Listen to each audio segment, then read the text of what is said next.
Halo semuanya, kembali lagi sama aku nih, Muhammad Fani Andriansyah di video kali ini. Nah, di video sebelumnya aku kan udah menjelaskan ke kalian nih mengenai cara install Windows itu seperti apa, ya kan? Nah, untuk video kali ini aku akan menjelaskan kepada kalian tentang algoritma, terutama salah satu algoritma yaitu HRN atau Highest Ratio Next. Nah, jadi pertama-tama apa sih algoritma itu? Nah, secara simpel algoritma adalah apa ya bilangnya? Suatu jalan ya atau suatu proses dari suatu program yang kita jalankan dari awal hingga bisa menemukan output akhir yang kita inginkan. Itu namanya algoritma. Ya ibaratnya kayak kalau di dunia nyata itu kayak jalan gitulah ya. Jalan misal kita dari Sidoarjo ke Surabaya.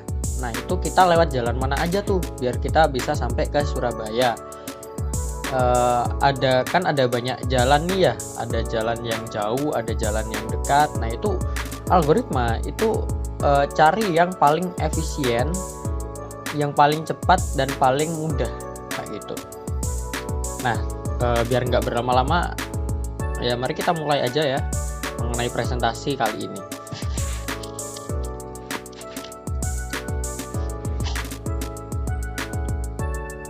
Oke, yang pertama akan ku jelasin dulu nih, apa sih HRN itu atau Highest Ratio Next itu apa sih? Nah, jadi algoritma HRN atau Highest Ratio Next adalah salah satu algoritma penjadwalan yang digunakan dalam sistem operasi. Algoritma ini memprioritaskan proses berdasarkan rasio tertinggi antara waktu menunggu dan waktu sisa yang dibutuhkan untuk menyelesaikan proses.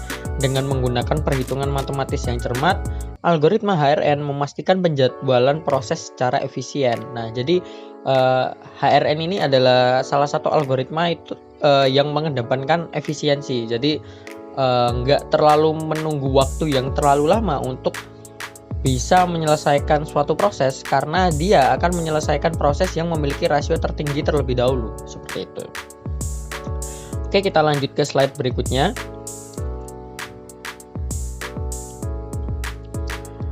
Nah, untuk cara kerjanya sendiri bagaimana sih? Nah, akan ku jelasin ya untuk cara kerjanya, yaitu algoritma HRN atau Highest Ratio Next itu salah satu jenis algoritma penjadwalan proses yang sudah ku jelaskan tadi dalam sistem operasi yang memprioritaskan proses dengan rasio waktu tunggu dan waktu pemrosesan terpanjang.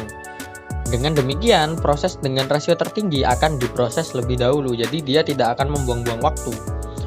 Secara lebih spesifiknya, algoritma HRN menghitung rasio waktu tunggu atau waiting time dan waktu pemrosesan atau burst time dengan rumus waiting time plus burst time dibagi dengan burst time. Proses dengan rasio tertinggi akan menjadi prioritas berikutnya untuk dieksekusi oleh CPU. Nah, oleh karenanya, algoritma HRN dianggap efektif dalam mengurangi waktu rata-rata penyelesaian proses dan dapat mencegah terjadinya kerja yang lama. Lanjut.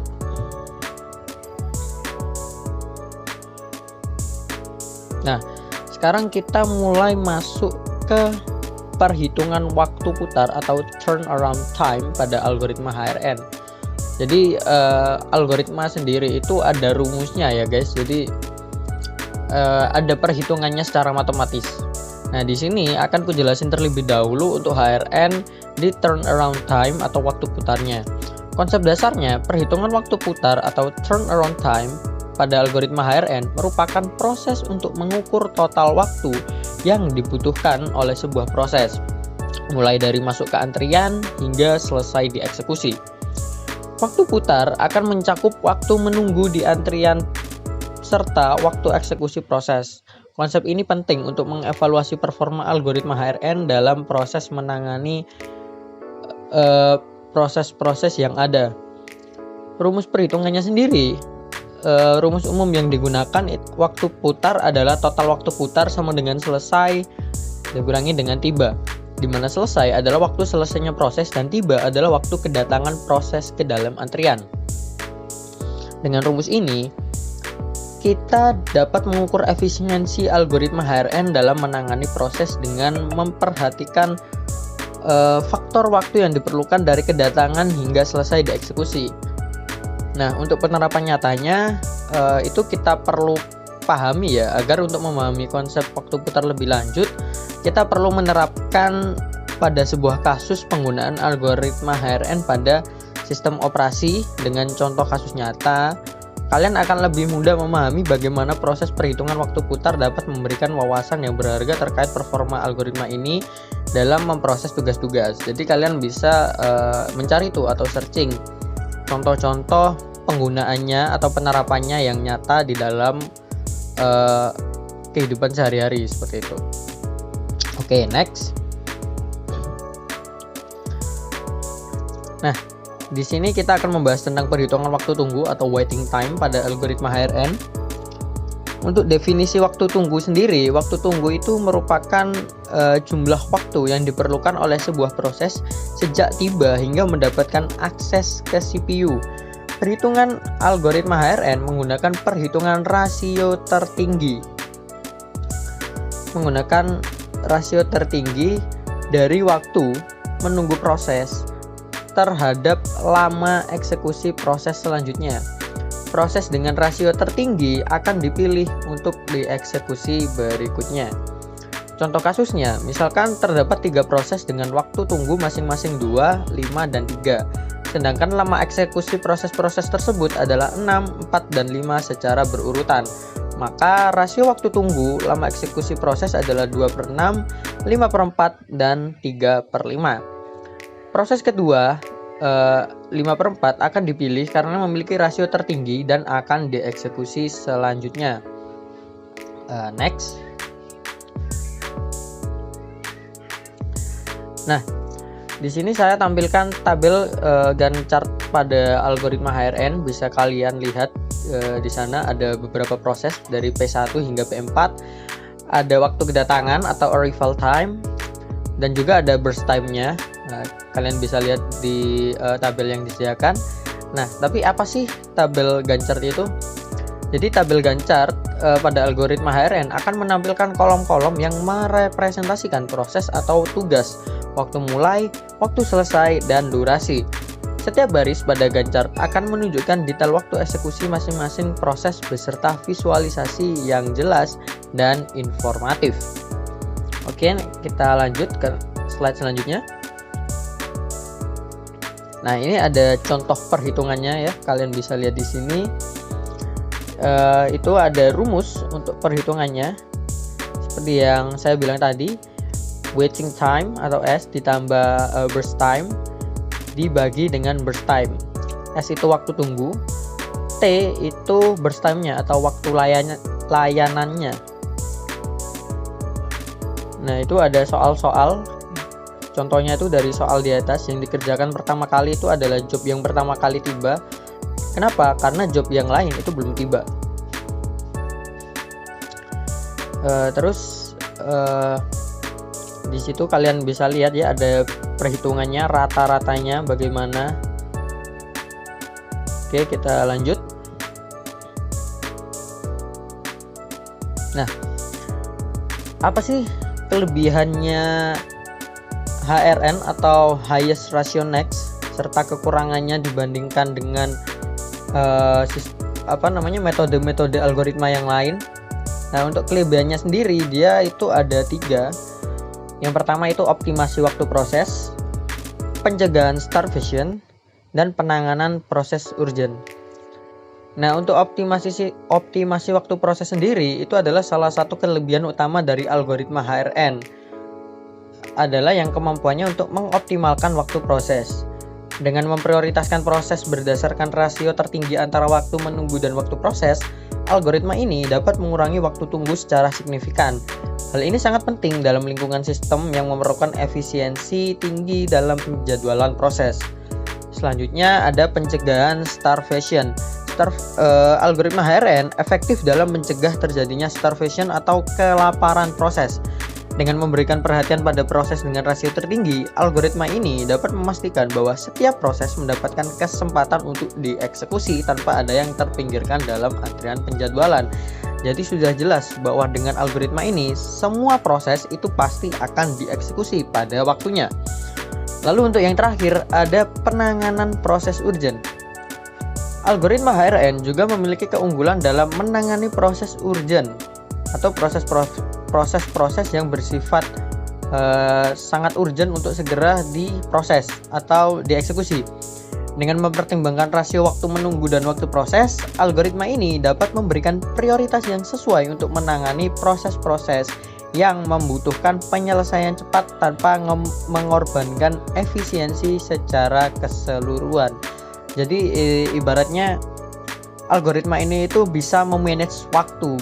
Dia tahu mana yang harus didahulukan terlebih dahulu berdasarkan rasionya sehingga tidak ada waktu yang terbuang, dan hal itu akan mengakibatkan efisiensi dalam pengeksekusian proses. Oke, kita lanjut. Untuk keterbatasannya sendiri itu ada overheat, kompleksitas perhitungan, terikat pada ukuran burst time, dan penjadwalan terganggu oleh variabilitas burst. Nah, untuk maksud dari overheat itu apa sih? Algoritma HRN itu maksudnya memiliki tingkat overheat yang cenderung lebih tinggi daripada beberapa algoritma penjadwalan lainnya yang disebabkan oleh perhitungan rasio tertinggi yang harus dilakukan pada setiap pembaruan jadwal yang dapat memakan waktu proses hingga mengurangi efisiensi keseluruhan. Lalu dia ini juga sangat kompleks ya untuk perhitungannya, karena perhitungan rasio tertinggi berdasarkan burst time dan waktu tunggu merupakan proses yang sangat kompleks. Hal ini dapat menjadi beban berat bagi sistem, terutama ketika menghadapi banyak proses yang bersaing. Kompleksitas ini dapat mengurangi kinerja sistem secara keseluruhan. Lalu dia juga terikat pada ukuran burst time. Ini adalah salah satu keterbatasan utama dari algoritma HRN, karena bahwa itu tidak efektif untuk proses yang memiliki burst time sangat pendek. Karena ketika burst time-nya sangat kecil, algoritma ini cenderung memberikan prioritas pada proses dengan nilai burst time yang lebih panjang, yang mengakibatkan proses-proses pendek harus menunggu lebih lama. Yang terakhir, penjadwalannya itu terganggu oleh variabilitas burst. Variabilitas burst time dari proses-proses individual dapat mengganggu efektivitas algoritma HRN. Proses-proses dengan burst time yang sangat bervariasi dapat menyebabkan penjadwalan yang tidak konsisten dan kurang dapat diandalkan. Oke, lanjut ke next slide.